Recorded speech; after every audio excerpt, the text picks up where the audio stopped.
ზობა კონდეთ სამშობლოში, ოჯახში, სულში, ყველაფერი იქნება კარგად, ოღონდ ჩვენიერი გამრავლდეს. დღეს მინდა გესაუბროთ ქართველთა დენაციონალიზაციაზე, ძალიან ცუდ პროცესებზე, სხვადასხვა ეპოქაში და მათ შორის აი დღეს 21 საუკუნის 20-იანი წლებშიც კი და ადრეულ ეპოქაში და ქართველთა რიცხოვნებაზე რა. დამახინჯებული და არასწორი აზრებია გაბატონებული სამწუხაროდ საბჭოთა ისტორიოგრაფიამ გააბატონა ეს აზრები და დღეს რომ ვამბობთ მაგალითისათვის რომ აი ამ ქართული რენესანსის თამარის ეპოქაში ვიყავით მაგალითისათვის 10, 12, 14, 15 მილიონი ქართველი ზოგი ხარხარებს, ულოგიკობით ხარხარებს, მაგრამ ზოგი შესაბამისად იმიტომ ხარხარებს, რომ ისეთი სწავლება აქვს, კარგად გამიგეთ ახლა. ზოგი დარწმუნებული იყო, რომ ლენინს უყვარდა ბავშვები, იყო ესეთი პერიოდი და აი ესეთი რწმენა ჰქონდათ ხოლმე 60-იან, 70-იან წლებში, 50-იან წლებში ადამიანებს და ამ დროს ხშირ შემთხვევაში რეპრესირებული ოჯახის შვილები იყვნენ თავად, მაგრამ მაინც ეგრე ამბობდნენ, გამიგეთ და სწავლებას აქ ძალიან დიდი ძალა სამწუხაროდ აი ესე ჩადებული იყო ძალიან ბევრი თესლი, ძალიან ბევრი ადამიანის გონებაში, ამის აღსარევად ინსტიტუტები მუშაობდნენ ამაზე, რომ დაკნინებულიყო ეს ხაზი, ეს ფაქტორი და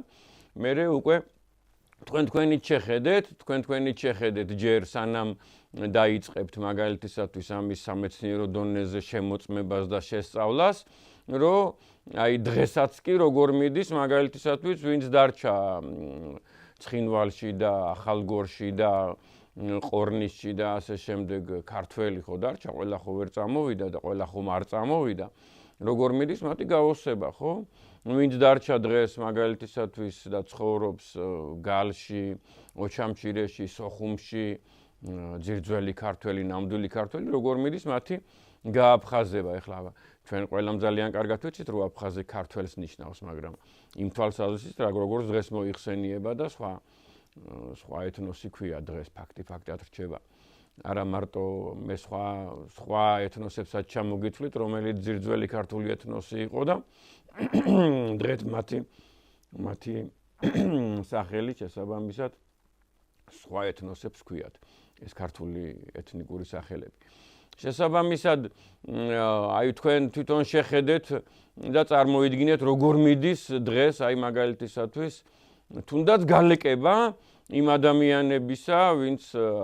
აღმოსავლეთ კახეთში, ანუ საინგილო რო ქვია იქ ცხოვრობენ, აი დღესაც რა გალეკებაც და მოგეხსენებათ იქ რაღაცა ნაწილი ლეკები არიან, რაღაცა ნაწილი აზერბაიჯანელები არიან, როგორ მიდის მათი გააზერბაიჯანლება, ხო? აი ხლა დღეს შეიძლება ითქვას, როგორ მიდის წარმოვიდგინეთ ამ პერიოდამდე და ამ დრომდე რო შეინარჩუნა ადამიანმა 21 საუკუნის დასაწყისამდე რო შეინარჩუნა ხო 600, 500, 400 წლის განმავლობაში ქართველობა, ქართული ენა, ქართული ცნობიერება, ქართული ტრადიცია და სადღაც იატაკქვეშეთში შესაძლოა და მე ძალიან ხშირად მსმენია ქრისტიანობაც. აი ახლა დღეს როგორ მიდის მათი ისევ გათურქება და დენაციონალიზაცია, აი ჩვენ თვალწინ და სამწუხაროდ ახლა მე ამაზე უკვე აღარ მინდა საუბარი, ზოგი კიდე რაღაცა ანგარების გამო და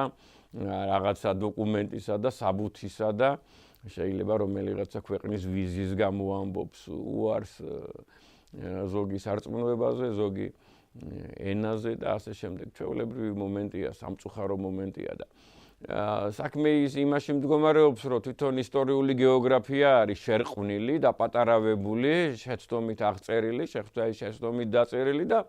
აი ეს ისტორიული გეოგრაფია რაღაც დონეზე და სახელმწიფოს საზღვრები პირდაპირ ბმაშია ეთნო ჯგუფებთან, ნაციასთან, ერთან და აქედან გამომდინარე აკნინებენ იმ სიტყვებს ახლა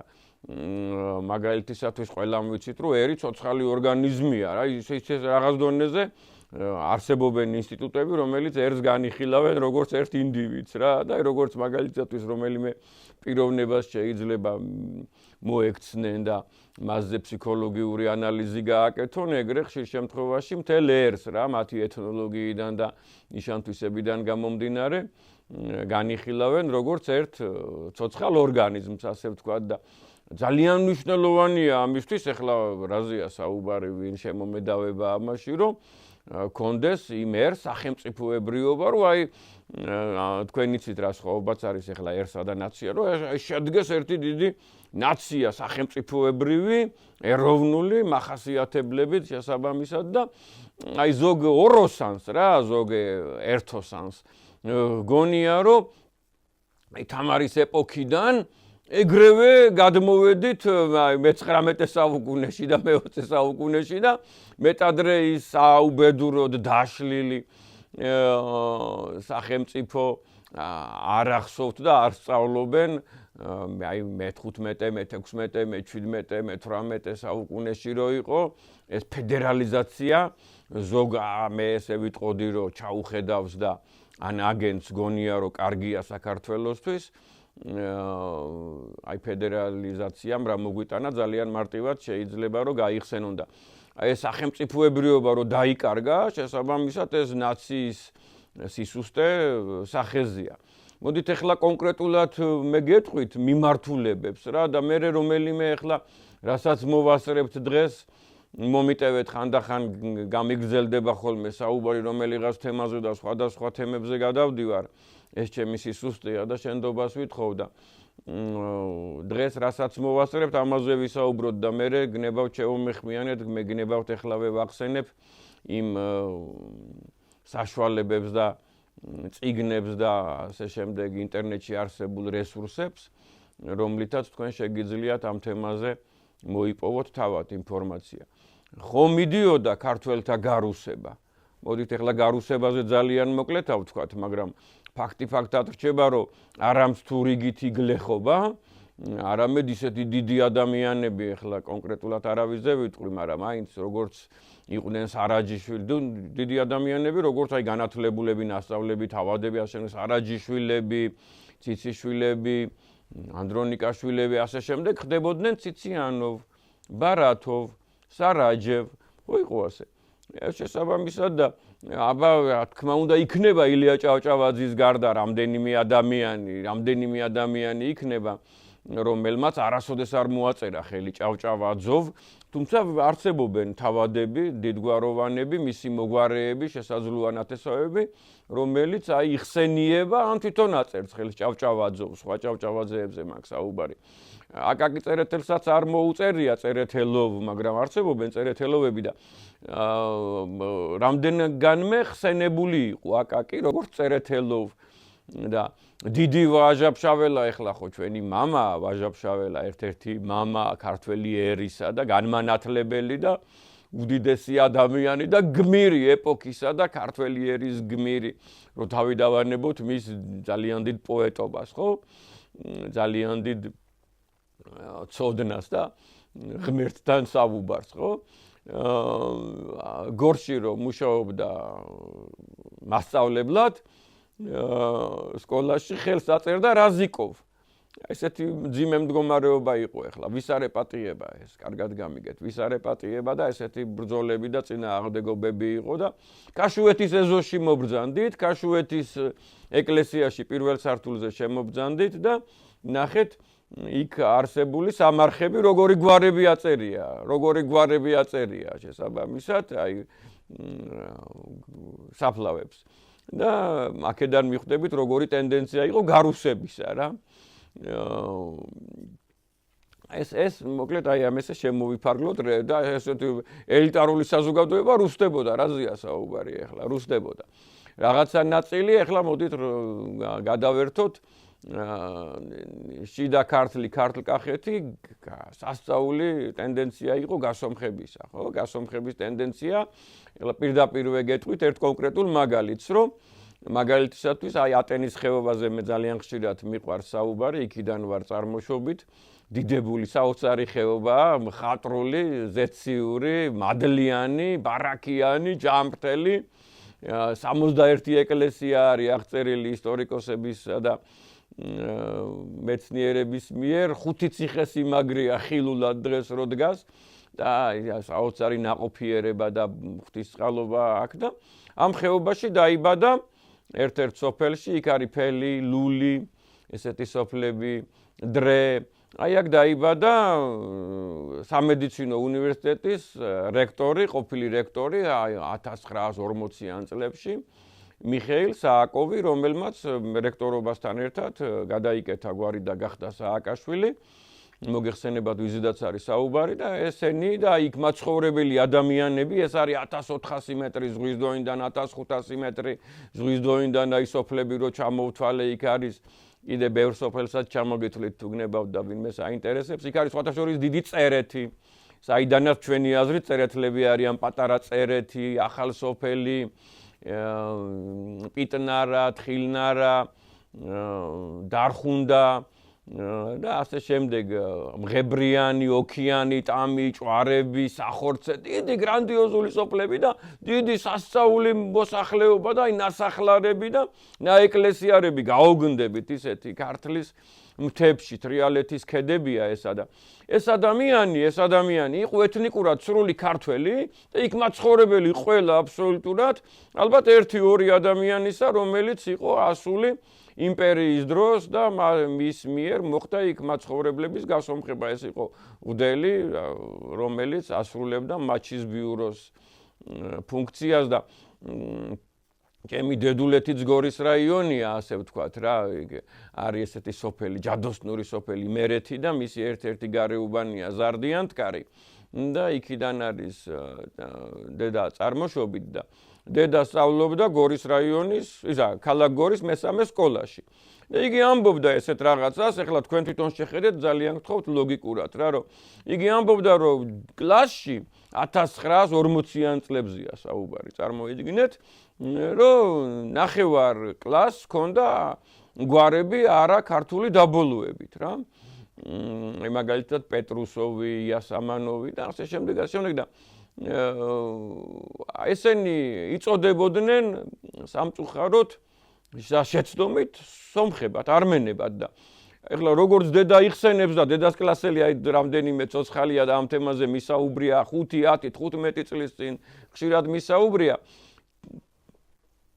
არც ერთმა მათგანმა არ იცოდა სომხური ენა. არც მათმა მშობლებმა არ იცოდნენ სომხური ენა. ხვდებით ხო როგორი უცნაური მომენტია. და ეს უკვე ძალიან დიდი ლოგიკაა. ნახეთ,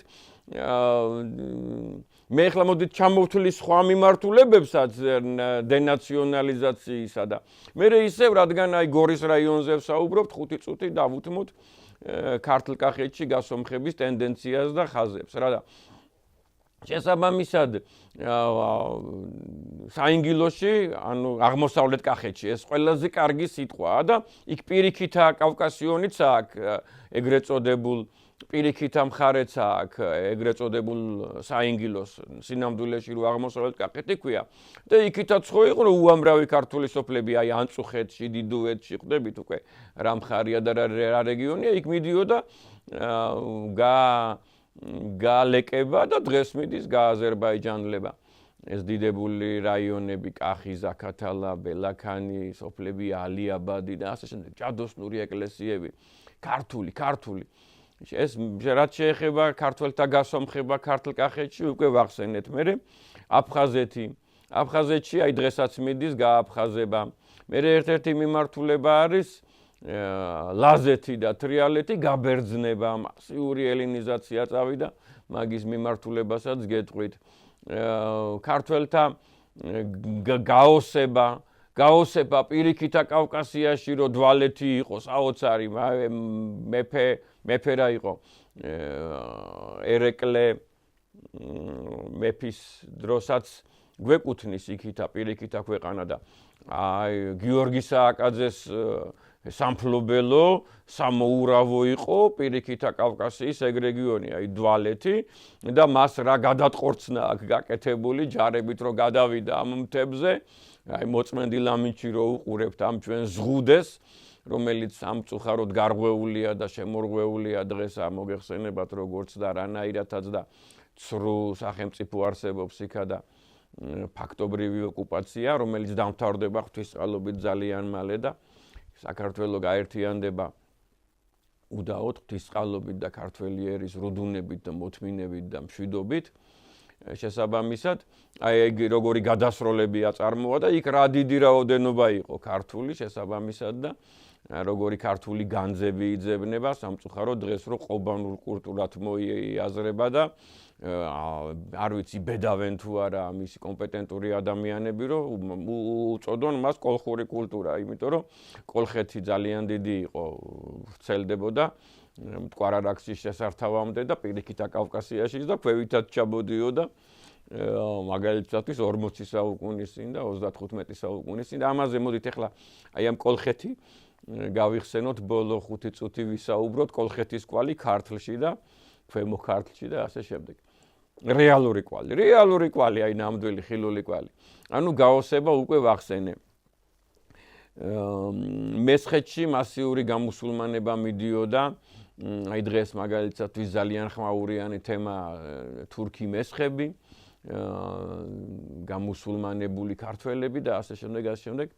მოდით ამაზე რაღაც დონეზე სადაო თემა ვინ არიან რა არიან, მაგრამ გამუსულმანება რომ მიდიოდა კონსტანტინოპოლის დაცემის მეორე დღიდან, ხო ფაქტად რჩება და რაზეა ამაზე საუბარი, გრანდიოზული მხარე და გრანდიოზული ერი და გრანდიოზული ძეგლები და გრანდიოზული ციხესიმაგრეები მიიღეს,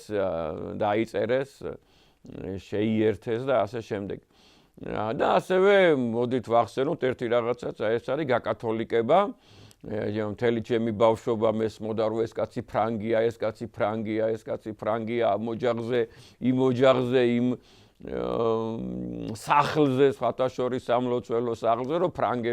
ფრანგების ეკლესიას ეძახდნენ დღევანდელ საკათედრო ტაძარს ქალაქ გორში და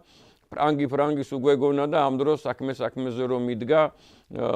ვიღაცას რო შევეკითხე. სულ პატარა ბიჭუნამ ალბათ 11 წლის რო ვიყავი რომ აი ეს მაგალითად ხანმწერალზე შევეკითხე ხან ეს როგორ არის ფრანგულად მეთქი იმანაც გაიცინა და სხვებმაც გაიცინეს იქ მყოფებმა რომ ესო სინამდვილეში არ არისო ფრანგიო, ქართველი არისო და ფრანგული სარწმუნოება აქვს და აი როგორი ძალა ქონდა შესაბამისად სარწმუნოების მიხედვით ხდებოდა ადამიანზე ეროვნების განსაზღვრა და უფრო მეცაც გეტყვით აი არმენობისა და სომხობის და გასომხების მომენტში ხშირ შემთხვევაში არა სარწმუნოების მიხედვით, არამედ აი ხელობის მიხედვით აი ისევ დაუბრუნდეთ ახლა რაღაც დონეზე გასომხებისა და ეგრეთ წოდებული სომხების თემას. აი ხო ვახსენეთ რომ ეს ადამიანი მაგალითისათვის იქ ატენის მთებში, მდინარე ტანას ხეობაში 1400 მეტრზე როგორ გახდა ეგრეთ წოდებული სომეხი და გრიგორიანი და მონოფიზიტი, ხო ვახსენეთ აი საუბარი არის ალბათ 200-150 წლის წინანდელ ამბავზე მაგ რეგიონში, ხო? ხო და აი მაგალითისათვის საოცარ რაღაცას გეტყვით. სანამ იმ საოცარ რაღაცას გეტყვით, ფაქტად გეტყვით, რომ 1905 წელს მაგალითისათვის თბილისში მხოლოდ სიონის დიდებულ ტაძარში მიმდინარეობდა, ტარდებოდა წირვა ქართულ ენაზე. ხუთშაბათობით კვირაში ერთხელ და რუსულ ენაზე მიდიოდა ალბათ 10 ტაძარში და სომხურ ენაზე მიდიოდა ალბათ 10 ტაძარში. და ახლა მე რო ვთქვი რომ სომხურ ენაზე მიდიოდა წირვა 10 ტაძარში. ზოგს ეგრევე გაუჩნდა აზრი რომ აი რომელ ეკლესიაში მიდიოდა და ასე შემდეგ. ავიღოთ მაგალითად ზუსტად სიონის უკან აშენებული ნორაშენი, ხო? ნორაშენის ეკლესია, დიდებული ტაძარი, მომხიბლელი არქიტექტურა, ჯვრისმამის ეკლესიის გვერდით, ხვდებით ეგრევე დათვალიერებული გაქვთ.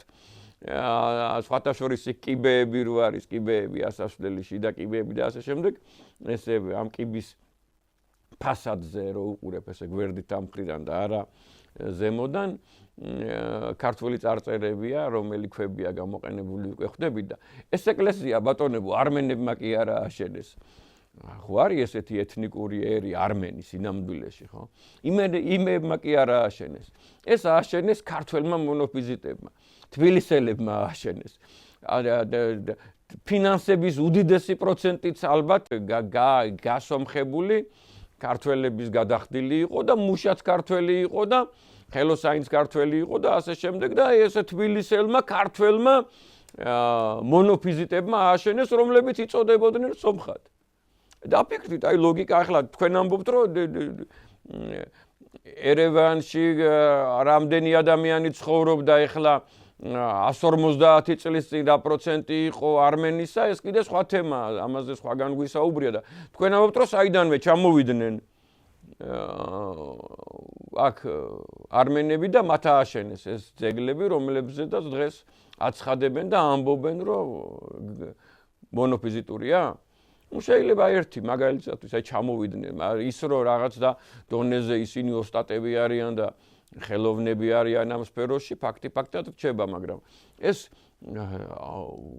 კიდევ ერთხელ გეუბნებით, გრანდიოზული რაოდენობაა. აი მაგალითად ეხლა ნახეთ, ერთ ძალიან საინტერესო რაღაცას გეტყვით. როგორ ჩვენთან არის ხელნაწერთა ინსტიტუტი თბილისში, ალექსიზის ქუჩაზე, დიდებული ინსტიტუტი, გენიალური ადამიანები მუშაობენ და მუშაობდნენ კორნელი კეკელიძის სახელობის. ისე ერევანში არის მატანდარანის მსგავსი ინსტიტუტი, ხელნაწერთა ინსტიტუტი, გრანდიოზული საცავია, ახლა წარმოიდგინეთ რა, დიდი სიმდიდრეა იქ ხელნაწერების სახით, ობიექტურობა საჭიროა იმისთვის, რომ თქვათ, რომ მათ უამრავი ლიტერატურა აქვთ, გრანდიოზული ლიტერატურა აქვთ, მათ ძალიან ბევრი მწერლები ყავდათ, უეჭველი ჩვენც ყავდა უამრავი ქართველი მწერალი, ისტორიკოსი პირველ 1000 წლეულში უეჭველი ყავდა, საიდან ვამბობ ამას ეხლავე გეტყვით, მაგრამ მათ გადაარჩინეს, მათი გადარჩა, სახელებიც გადარჩა მათი, ნაწარმოებებიც გადარჩა და ასე შემდეგ და თუმცა თქვენ ძალიან კარგად იცით რატო გადარჩა მათი და რატო ვერ გადარჩა ჩვენი ეხლა ჩაუხედავი ადამიანებისთვის ეტყვი რომ ეს უმძიმესი ეპოქა იყო არაბობა, რომელიც ფაქტობრივად მე-10 საუკუნემდე გრძელდებოდა თბილისში, ქართლში, აი ამ რეგიონში. არაბების ქალაქი იყო თბილისი, აი 10 კაციდან 9 არაბი და 7 არაბი დადიოდა, 2 სომეხი დადიოდა და 1 კინკილა ქართველი დადიოდა, მაგალითად 700-იან წლებში, 800-იან წლებში და მიდიოდა კაწვრადან გრევა და განადგურება ყოველივე ქართულისა და რა მალაპარაკებს რომ ესეთი დიდებული უეჭველი ძალიან ბევრი გვეყოლებოდა აქ ქართველი მწერალი, ყველა ეს ქართული აგიოგრაფიული ნაწარმოები რა, აი შუშანიკის წამება, მანამდე დაწერილი წმინდა ნინოს ცხოვრება, მაღალი ალბათობით კიდე მანამდე დაწერილი 9 ყმაკოლაელის წამება, ამაზე მერე ვისაუბროთ, ვისაც კითხვა გაუჩნდება,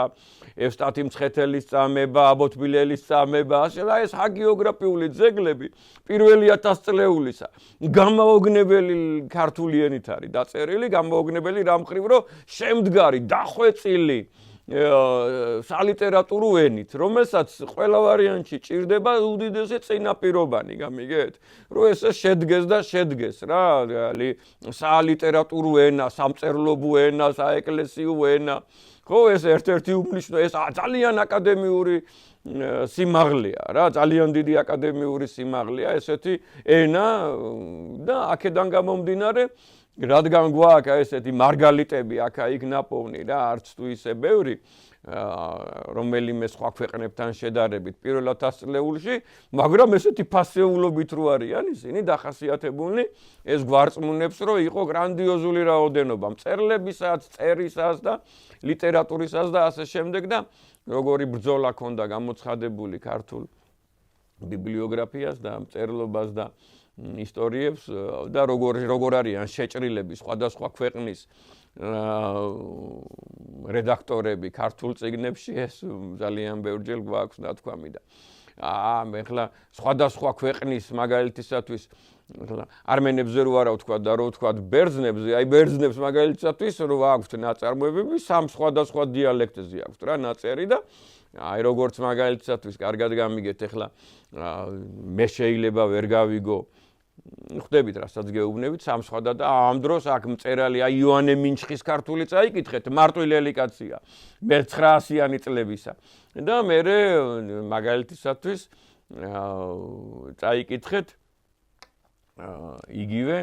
მე-10 საუკუნის ძეგლები ნებისმიერი სხვა და მიხვდებით რომ აი ერთი და იგივე ენაზე წერენ მაგალითისათვის დასავლეთ საქართველოში და აღმოსავლეთ საქართველოში როდესაც საქმე ეხება აი ესეთ ძეგლებს ეს დიდი განძია და აი აქ რო დაუბრუნდეთ იმ თემას მომიტევეთ გადავუხვიე სიამაყის გამო და სიხარულის გამო ამაზე ძალიან მიყვარს მე საუბარი და აი ამ ინსტიტუტში ერევანში მატანდარანში არის წიგნები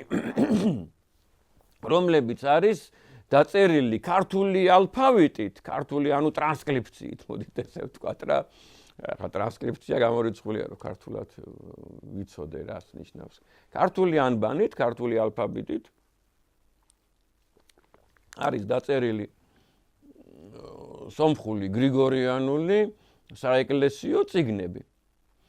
და ეხლა ვიღაცები კაი პოეტია დიდი პოეტია კაი თბილისელია იოსებ გრიშაშვილი მაგრამ ჩაუხედავი კაცია ამბობს რომ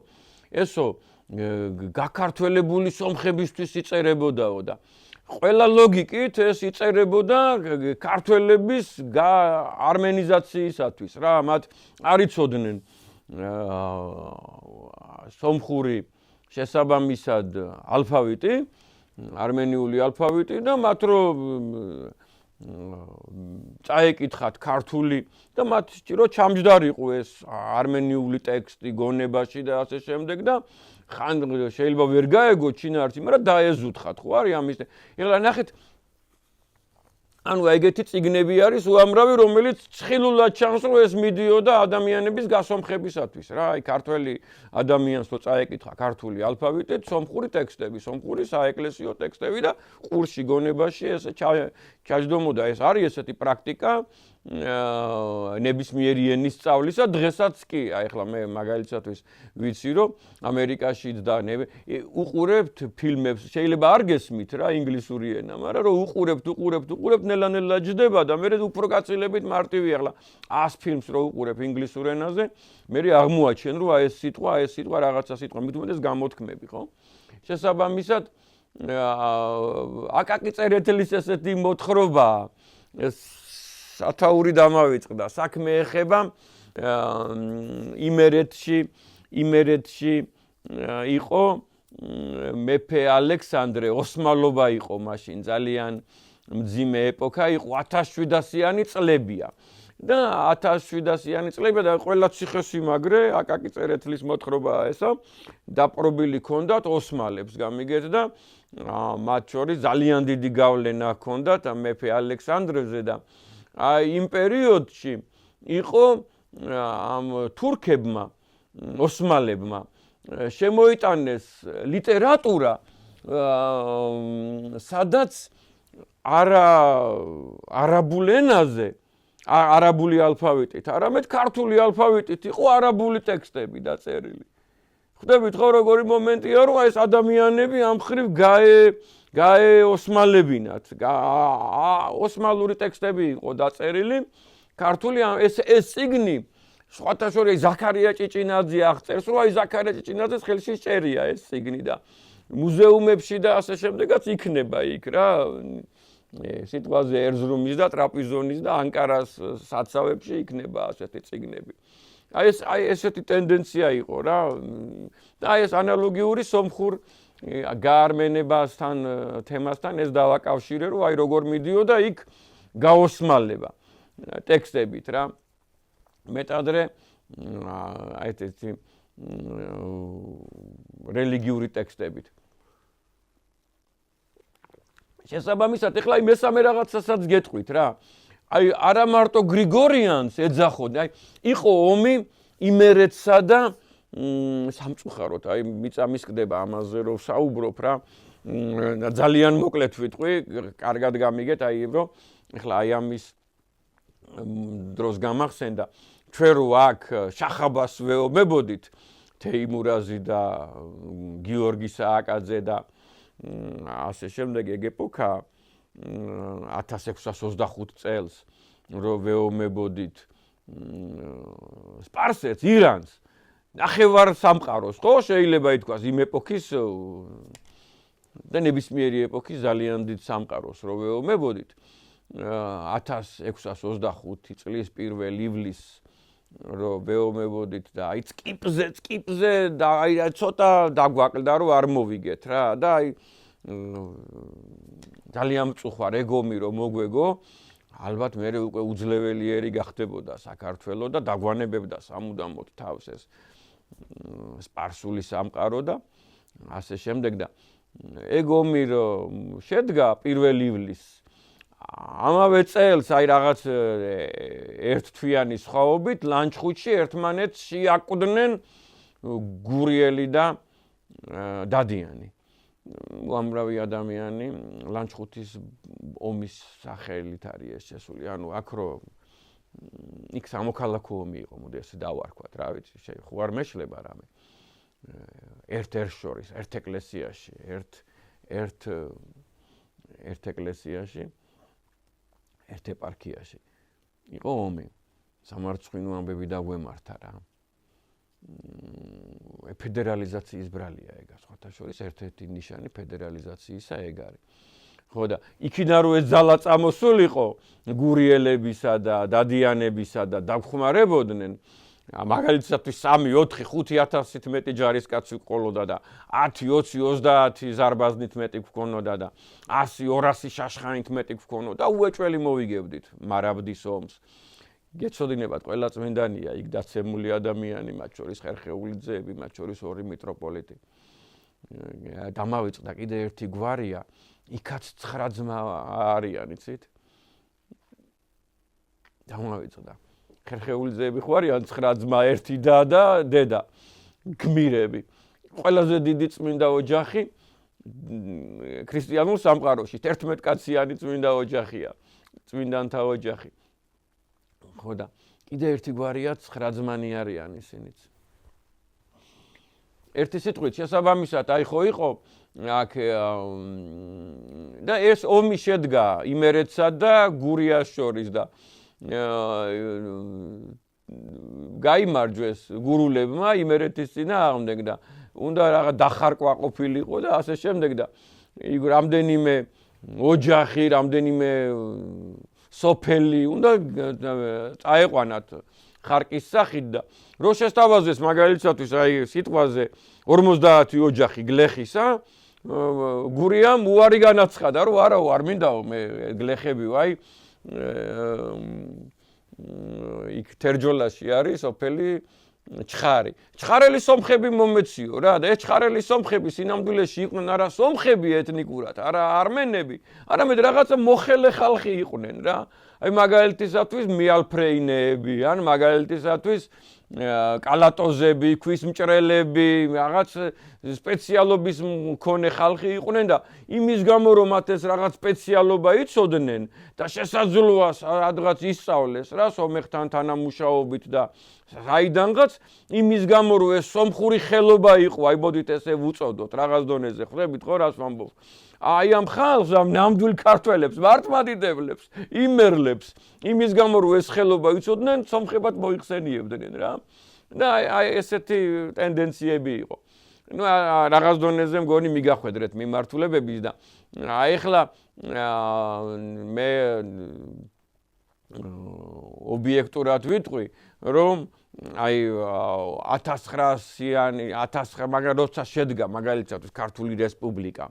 და სადაც აი ბოლშევიკებშიც კი იყვნენ რაღაც დონეზე ცოტა პატრიოტები, მათ მერე უკლონისტები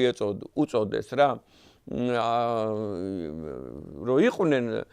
ცოტა პატრიოტები, შედარებით პატრიოტები რა,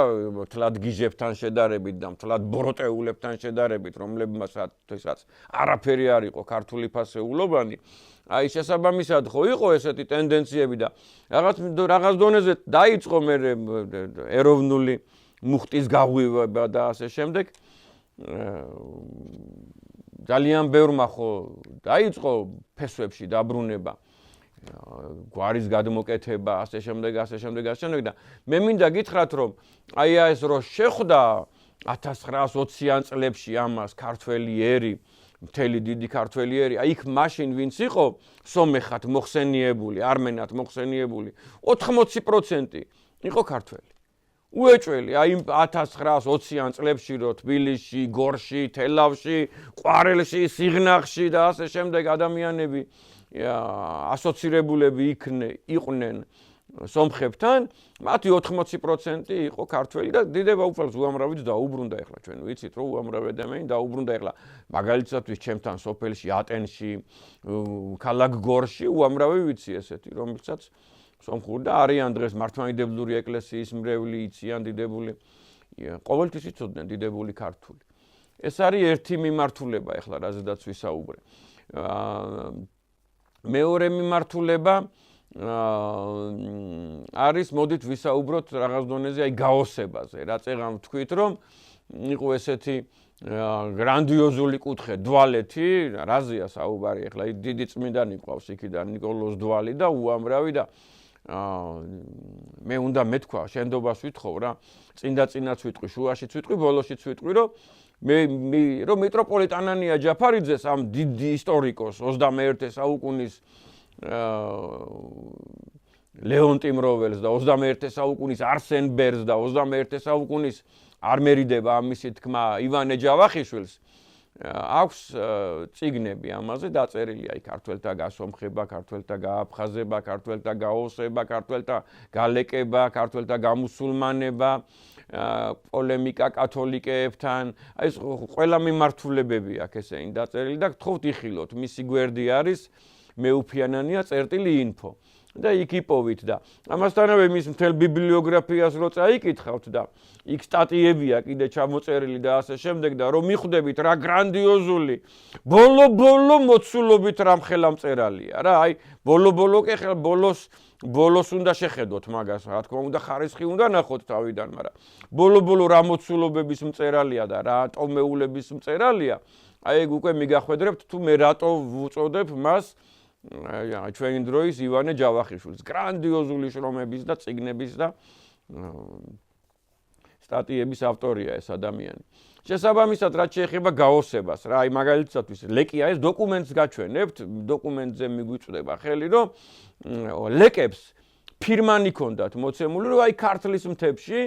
ძამას ხეობაში, ფრონეს ხეობაში, ტანას ხეობაში, თეძამის ხეობაში თუ ნახავდნენ ოსურ სოფელს არ დაეწიოკებინათ. ხო, თუ ოსურ სოფელს ნახავდნენ არ დაეწიოკებინათ, არ დაეყაჩაღებინათ,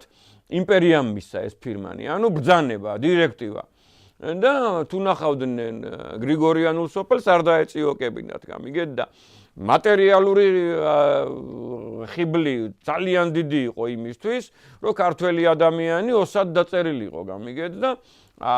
ეს ძალიან ჩვეულებრივ რამეს გეუბნებით. მატერიალური ხიბლი იყო გრანდიოზული. ოჯახის გადარჩენის თოლფასი იყო იმ პერიოდში, მაგალითად 1700-იანი წლების შუაში, 1800-იანი წლების შუაში, უпростоრედ 1800-იანი წლების ბოლოში ისევ იყო ლეკიანობა. რომ რაზეა საუბარი? წარმოიდგინეთ რომ აი მაგალითად 1000 რომ მოხდა გეორგიევსკის ტრაქტატი და იცით თქვენ ამისი შინაარსი იმის მერე წლები გრძელდებოდა მარტო აღამახმად-ხანის ომი კი არ მოხდა 1795 წელს სამხრეთ დასავლეთ საქართველოში ჰქონდა მეფე ერეკლეს ომი ახალციხის ათაბაგთან ლეკიანობასთან ჰქონდა სასწაული ბრძოლები და ასე შემდეგ და მერე ხო საერთოდ მიგვატოვა რუსეთის იმპერიამ სამწუხაროდ აღამახმად-ხანს შეგვაჯახა ასე ვთქვათ რა დაგუღუპა მაგ 1795 წელმა და რამდენი ადამიანი წაიყვანა თვითონ ერეკლე წერს ტყვეთ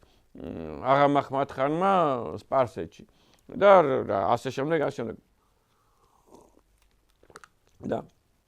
აი ეს გაოსების ასეთი ტენდენცია იყო რა და მე საბჭოთა ეპოქაშიც იყო და იყო ძალიან დიდი ტენდენცია გაოსებისა და უამრავი ადამიანი იქნა დაწერილი osat რა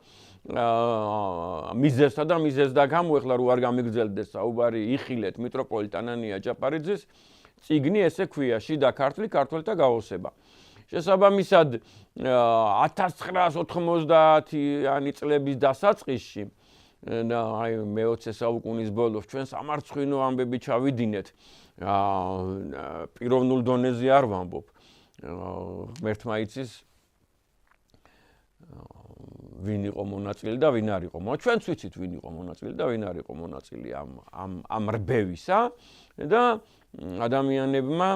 აი ესეთი ეთნიკური ნიშნით ადამიანების დევნა დაიწყეს და მათგან უამრავი ვისაც უწოდეს ოსი ეს იყო ბორჯომის რაიონის მთებში, ქარელის რაიონში, გორის რაიონში, კასპიის რაიონში და ასე შემდეგ. მათგან დიდი პროცენტი 60-70%-ს ვიტყვი, 80%-ს ვიტყვი. იყო ეთნიკური ქართველი. აი უამრავისგან მახსოვს ეს იყო 1990-იანი წლების დასაწყისი. კაცი ჩამოვიდა სოფელ ატენში.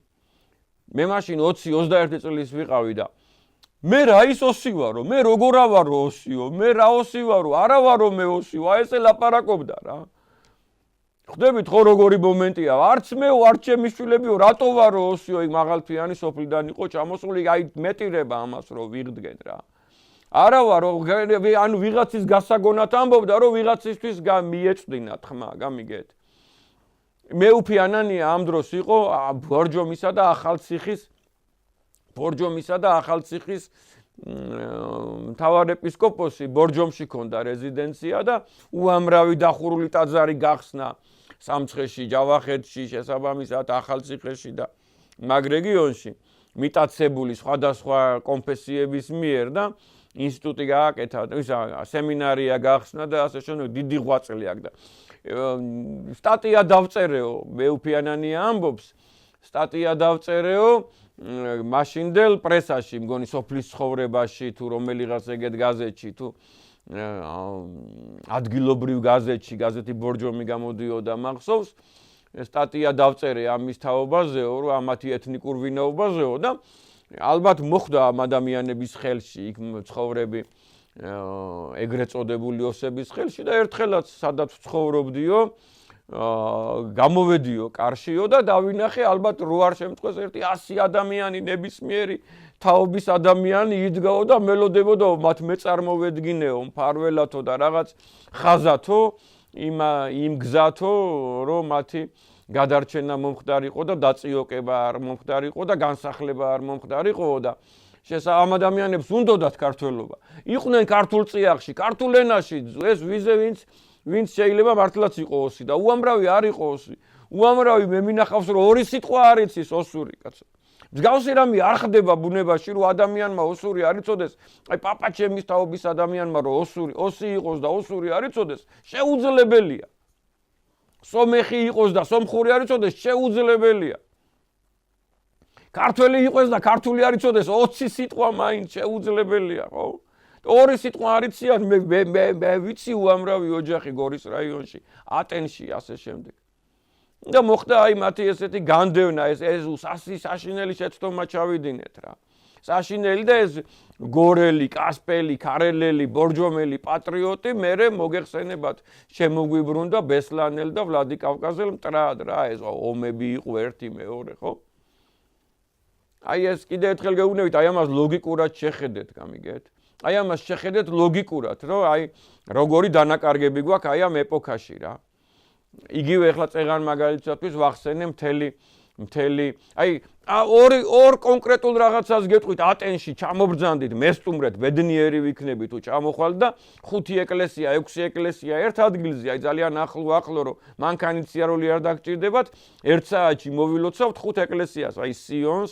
წმინდა ნინოს ეპოქის ეკლესიას იქვე წმინდა ნინოს სახელობის კვირაცხოვლის ეკლესიას დედათა მონასტერში არსებულ ღვთისმშობლის სახელობის ეკლესიას აი ესე რა 5-6 ეკლესიას მოვილოცავთ ორ ციხესიმაგრეს დავინახავთ გამიგეთ და ჩამოდით მესტუმრეთ და მე განახებთ იგზედ ატენის ციხის ქვეშ კვირაცხოვლის ეკლესიის მიმდებარეთ რა ჯვარი აქაურობას და მშვიდობა აქაურობას არის დიდი სასაფლაო ალბათ 150 170 წლის წინანდელი საფლავები ალბათ კი არა ზუსტად წლები აწერია ასომთავრულით და ქართულით რა და ყველა ბესტავაშვილების უბანია და ყველა საწერია ბესტავაშვილი არც ერთს არ აწერია ბესტაითი ან ბესტაევი ეს ითი დაბოლოებაც ქართულია იცით აი იმიანთი მჭედლიანთი მაღალაანთი და დავალაანთი და ასე შემდეგ ითიც კი ქართული დაბოლოებაა შინაარსში რა აი გვარებად რო აიღეს ხო მიხვდით რის თქმა მინდა ეთნიკურმა ოსებმა, მაგრამ ეგეც კი ქართული არც ერთს არ აწერია, არც ითი, არც ევი დაბოლოება. ყველა საწერია ბესტავაშვილი და ეს სახელოვანი გვარია, აი ესეთი ეროვნული ადამიანები არიან, ოსტატი იქ არის ესეთი ადამიანი, პაატა ბესტავაშვილი, მნათე იყო ატენის სიონისა და ეხლა არის მცველი და ექსკურსიამძღოლი და ყარაული და მომვლელი და დიდი ადამიანი, აი მას გაესაუბრეთ, პაატა ბესტავაშვილს რა ძალიან აკთხოთ. ასევე აი მაღალ მთაში, საიდან სადაც კლიკი ჯვარია, მე 7 საუკუნის ტაძარია და ატენის სიონის თანადროულია, იქ არის სოფელი ოკეანი, მღებრიანი და იქ ოკეანში არის საფლავები შესაბამისად 150 წლის წინანდელი, 160 წლის წინანდელი, რომელსაც აწერია ხაბალაშვილი.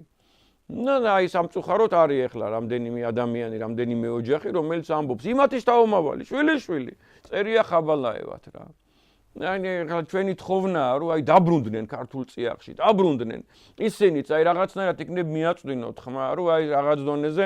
ჩვენ ვიცით უკვე, აი ახლა აი ამ ეპოქაში უკვე ვიცით მათი ეთნიკური ვინაობა და დაბრუნდნენ, მშვიდობით დაბრუნდნენ, დასახლდნენ გორში, თბილისში, მთაში, სოფელში, ბარში, დაიწყონ მუშაობა ინსტიტუტში, ფაბრიკაში, სკოლაში, სამინისტროში, მიწაზე. მე ასეთი ვარ ახლა ცოტა ამ პარტავნობაში გადამდის, მაგრამ მიწის მუშაცა ვარ, მებაღეცა ვარ. აკადემიურ გარემოშიც ვმუშაობ. დიდი მადლობა ღმერთო. შესაბამისად, აი ესეთი ტენდენცია იყო გაოსებისა, გინდათ 3-4 საუკუნის წინ დაიწყო ეს მომენტი ფედერალიზაციასთან ერთად,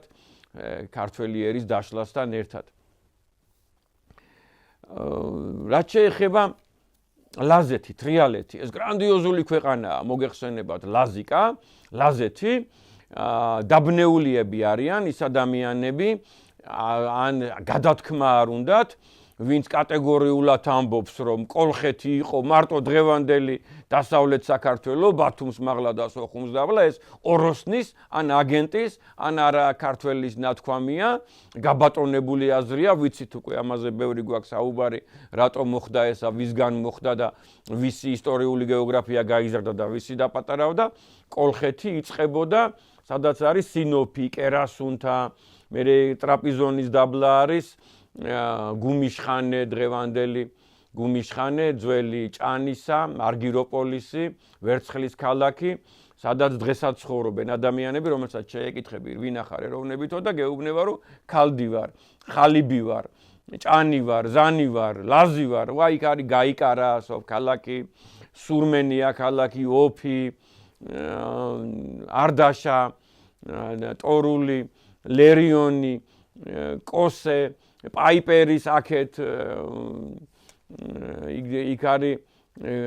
სათალა, დომანა, ერზინკა, უამრავი ადამიანი დღესაც გეუბნება, რომ რაღაც დონეზე შეიძლება არ იცის რომ მაგრამ ამბობს რომ ქალდია. და ქალდი რო ქართველია და ერთი და იგივე სემანტიკაა და ერთი და იგივე შინაარსია და ასე შემდეგ. ეხლა ძალიან ბევრი ადამიანს აი დიდი ბოდიში უნდა ჩანართი გავაკეთო. ქალდი არსებობდა ადგან და ადგან მცხოვრები ადამიანები, მაგალითად 40 საუკუნის წინ, 35, 30, 25 და 20 და 15 საუკუნის წინ უამრავი ადამიანი ამბობდა რომ ქალდი იყო და ადგილობრივი იყო და ცხოვრობდა სირიის ტერიტორიაზე, დღევანდელი თურქეთის ტერიტორიაზე, ირანის ტერიტორიაზე, ბაღდადის ტერიტორიაზე, სომხეთის ტერიტორიაზე, კოლა-არტაანის ტერიტორიაზე, ტრაპიზონის ტერიტორიაზე და საქართველოშიც კი. დამერწმუნეთ რა და უამრავგან იყო ასევე ადამიანიც ხო იტყოდა რეებით ჩამოთვალე კიდე ერთი 5 რეგიონი და ემატება რომ იტყოდა რომ იბერიელი ვარ მაგალითად ადამიანი გეტყოდა რომ იბერიელი იყო და ამ დროს იყო აი სადაც დღეს არის შანლიურფა, ხარანი და ანტიოქია, ანუ ანტაკია და ეს რეგიონი ხო მიხვდით აი სადაც საზღვრებია უამრავი ადამიანი ამბობდა რომ იბერიელი ვარ და დღევანდელი სომხეთის ტერიტორიაზე, დღევანდელი ურმიის ტერიტორიაზე, აი ვანის ტბის ტერიტორიაზე უამრავგან იყო იბერიული ეს და მე-11 საუკუნეში საბოლოოდ დაეუფლა ბიზანტია ამ ხელა ტერიტორიას საბოლოოდ რა ძალიან გავცელდა ამ მხარეში და შექმნა თემი ანუ ადმინისტრაციული ერთეული როგორც დღეს მაგალითად გუბერნიას ეძახიან და სამხარეოს ეძახიან ხო საქართველოში ეგრე შექმნა ადმინისტრაციული ერთეული თემი სახელად იბერიის თემი და ეს იბერიის თემი დაარქვა. იმიტომ რომ იბერია იყო აქ გამიგეთ? და ეს წარმოვიდგინეთ რომ აი ტრაპიზონის სამხრეთ დასავლეთიდან პაიპერი სადაც არის და ზემოსპერი სადაც არის იქიდან მოდის ეს იბერიის თემი და ჩამოდის ვანის ტბამდე სადაც აი თითქმის ირანის საზღვარი სადაც არის დღეს აი იმ ადგილამდე. ამას დაარქვა იბერია, იმიტომ რომ იბერიელებიც იყვნენ სავსე რა, იქაურობა რა. და ეხლა უკვე მომიტევეთ ისევ დროის დეფიციტი მაქვს, რო არ ყოფილიყო ესეთი გრანდიოზული რაოდენობა ქართველებისა, რო არ ყოფილიყო ესეთი დიდი დასახლებები, კოლონიები და ეს არ იყო კოლონიები. მომიტევეთ ეხლა კოლონიას სხვა ახსენებს გამიგე ძალიან საპატიო ადამიანი ჩემთვის ეს იყო იმთავითვე აი დასაბამიდან მაცხოვრებელი ქართველები იყვნენ ისინი და ფუძერის ხალხი იყვნენ ის ქართველები და ასე შემდეგ და ცხოვრობდნენ აი ამ ენის ხალხი ცხოვრობდნენ რა ძალიან ბევრი კარგად გამიგეთ იქ იყო ქართულენოვანი მეგრულენოვანი, ლაზურენოვანი, ჭანურენოვანი, ზანურენოვანი, სვანურენოვანი და ასე შემდეგ და აი ესე ვიყავით და კიდე კარგი რომ ქართველი და არაქართველი და ტენდენციური და არატენდენციური და ასე შემდეგ ყველა ამბობს რომ ეს ერთი ოჯახია, ერთი ენაა და ძალიან დიდი საერთო აქვს აი ამ ენებს ერთმანეთისაგან და კიდე კარგი ამის დაყოფა არ მომხდარა რომ ის სხვა ენა ეს სხვა ენა ერთი ოჯახია ეს 5-6 ენა რაც ჩამოვთვალე რა ზანური, ჭანური, ლაზური, მეგრული, სვანური, ქართული, ძველ ქართული კიდე კარგი თორედ ავიღუპებოდით მაგის თესლი და მაგის მარცვალი არა აქვთ, თორე როგორ გახლეჩავენ საზოგადოებას წარმოიდგინეთ რა. აი იყო ესეთი ადამიანი კორელოვი, აი ამ ტრაპიზონის იმპერიას იკვლევს და სწავლობს და ასე შემდეგ. იგი ამბობს, რომ ბერძნებსო თითქმის არანაირი გავლენა არ ქონიათო. აი ტრაპიზონის გარდა მაგ რეგიონში არსებულ ხალხზეო რა. საუბარი არის აი ტრაპიზონიდან ეგრევე ძალიან მალე იწყება ძალიან დიდი მთები სამხრეთისაკენ რომ მოდიხარ აი სადაც სუმელა, მერე სადაც ზიგანას უღელტეხილია და საიდანაც გადადიხარ უკვე კელკიტის ხეობაში ეს მდინარე კელკიტი არის, რომელიც აი ესე ჩამოუვლის და ჩადის დაახლოებით სადაც არის სინოფი წარმოიდგინეთ. აი ამ მთათა სისტემას, ანუ ლაზიკის მთებს, რომელსაც ესეთი მთვარის ფორმა აქვს და აი ტრაპიზონში აქვს წყვეტა და ტრაპიზონიდან იწყება და მთავრდება ხუფათთან. ხვდებით ხო, ეს არის დიდი თურქულად ქვია დოგუ კარადენიზლი, ლაზიკის მთები. აი ამ მთების სამხრეთით მიედინება მდინარე კელკიტი. და ანუ ტრაპიზონის რეგიონზეო საერთოდ არ ქონდათო შეხებაო და გავლენებიო ბერძნებსო და იქ სულ ქართველები ისა სულ ადგილობრივი ადამიანები ცხოვრობდნენ რომელთაც ვერ იმორჩილებდნენო და მე რა მოხდა იცით ახლა მაგალითად აი ეს პონტოს სამეფოში ხო წარმოგიდგენიათ რამდენი ქართველი იყო ტრაპიზონის იმპერიაში ხო წარმოგიდგენიათ ახლა თამარ მეფემ დიდმა ადამიანმა დიდმა წმინდანმა და დავით აღმაშენებელმა დიდმა წმინდანმა და ძალიან წესიერმა ადამიანებმა მოწესეებმა შეიძლება ითქვას არ შემოიერთეს ეს ქვეყანა არც სახელმწიფოებრივად და არც ეკლესიურად. ეკლესიურად რო შემოერთებინათ ეს იქნებოდა პროზელიტიზმი, დანაშაული, საეკლესიო წესის დარღვევა და პრაქტიკულად 1204 წელს თქვენ იცით რომ თბილისში გაზრდილი ბიჭი ალექსი დასვა მეფეთ თამარმა ტრაპიზონში გამიგეთ და ესეთი როგორი ქართულია გარემო და ბოლომდე იყო იქ ქართული გარემო შენარჩუნებული 1915 წლამდე. მე ეხლა ეს უკვე რაღაც დონეზე პოლიტიკური თემაა და ისტორიული თემაა, მაგრამ რო ამბობ რო არის საუბრები რო აი მოხდა გენოციდი, არმენები რო ამბობდნენ რომ არმენების გენოციდი იყო, ასევე ძალიან ბევრგან შეიძლება არც იცის ძალიან ბევრმა რომ იქაური ეგრეთ წოდებული პონტუელი ბერძნები, რომელთა მაღალი პროცენტი და რატომ და როგორ ეხლავე გეტყვით, არის ქართველი, ისინი ამბობენ რომ პონტუელი ბერძნების გენოციდი მოხდა, გამიგეთ 1915 წელს და მოხდა ეგრეთ წოდებული დიდი გაცვლა. და ყველა ის ადამიანი, ვინც აქ აი ამ რეგიონში ტაოკლარჯეთის სამხრეთში, ტაოკლარჯეთში, ლაზეთში, ჭანეთში, ზანეთში, ზემოსპერში, ხვდებით რა რეგიონზეა საუბარი, ვინც იყო ქართველი, კონსტანტინოპოლის დაცემის მერე გადარჩა,